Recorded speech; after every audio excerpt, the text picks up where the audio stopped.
All right, so how to make money in real estate and what it takes to get over $10,000 a month or $120,000 a year or whatever your special number is. Everybody's got a number that they need to make to leave their job.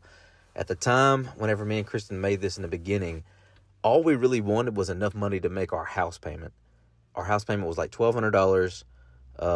At the time, that was our biggest expense. It seemed like every time that came out, we had $0 left. Not really, but I mean, it was pretty close between 2 car payments and gas and regular living. It was killing us, and we were like, man, if we ever just get one rental that can pay this, we'll be in the game.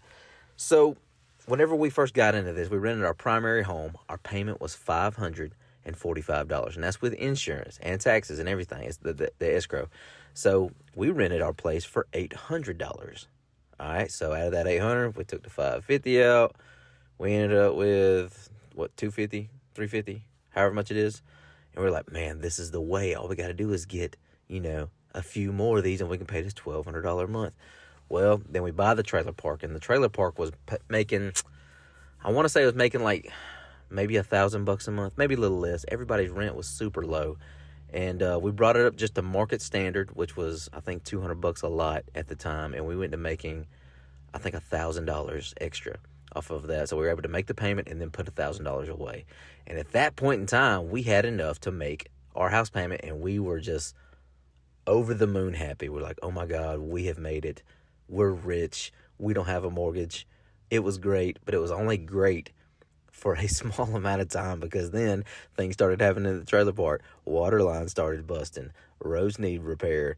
Skirt needed to be put on other trailers. And then, like, you start looking around, that $1,200 you were making that was making your house payment is all of a sudden your now maintenance fund. And that is when I was like, oh God, we need so many more rental properties to get up to that $1,000 mark. And for me to quit my job, I'm going to need even more. And I think that shook out to be like 30 properties making $350 a piece, and it's like $10,500 a month. And even that is not a whole lot of money every month, because whenever you get into business, you start to see, Jesus Christ, how much everything costs. That's why you see me and Kristen do so much of it ourselves. Like, we're dragging the kids like right here on a weekend. We could have paid somebody to come over here and clean this mobile home. They probably would have charged us $350. We could have paid somebody to come over here and run this water line. They probably would have charged me $7 a foot like everybody else does.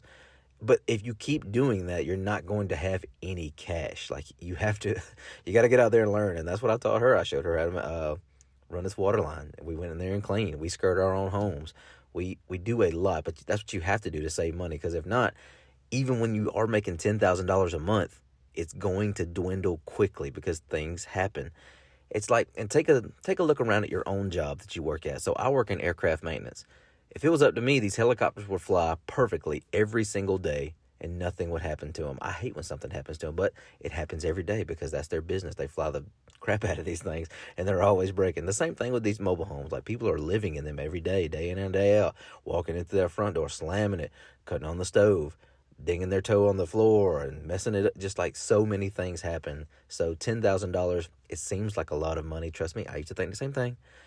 Until you get into it and you're like, Jesus Christ, this is not enough. We're going to need $50,000 a month. And honestly, that's how much money me and Kristen say we need now. Whenever we tell people that, you gotta watch who you tell, because some people freak out and they think you're better than them. I'm not better than nobody, baby. I'm not. We all the same. But that's really how much money we need. Like, after everything's said and done, we've paid maintenance, we've paid all our payments. We feel we need $40,000 to $50,000 a month to live comfortably, to where I could leave my job, she can stay where she's at, and we live our life. That's really how much money I think you need. And you're like, Logan, I do it every month on $4,000. Hey, I get it. I used to do it too. And if I want to keep working my job, I could do it at $4,000 a month, $1,000 a week. Probably do it on even less. Just depends on how much you want to sacrifice. But for us, that's how much money we want, because we want to travel. We want to continue living the life we're living. I want to be able to shop at Publix. That's a big thing for me, man.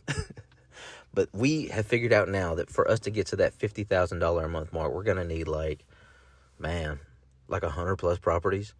And it's not really that hard once you I would say the first steps you need to start taking is read books. You're not smarter than the people that have been doing this for years.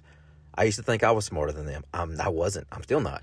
So get out there and read the books. Watch the YouTube videos. Find the person who's done what you want to do and speak with them. Don't go to your mom and dad and tell them, hey, I want to get into real estate or I want to start this business. They're going to protect their baby and say, no, stay safe, stay at your job. Trust me, my parents told me the same thing. Just be happy where you're at.